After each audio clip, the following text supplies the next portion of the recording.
بسم الله الرحمن الرحيم. الرحمن علم القرآن خلق الإنسان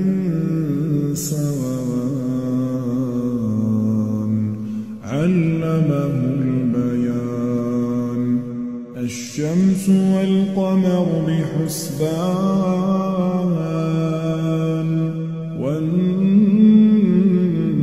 والنجم والشجر يسجدان والسماء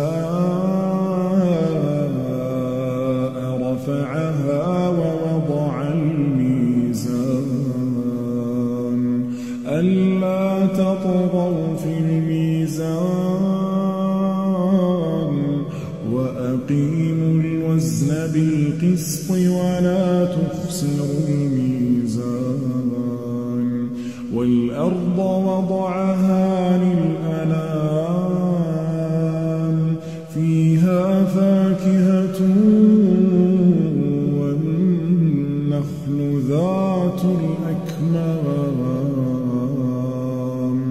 والحب ذو العصف والريحان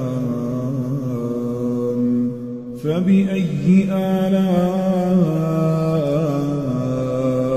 ربكما تكذبان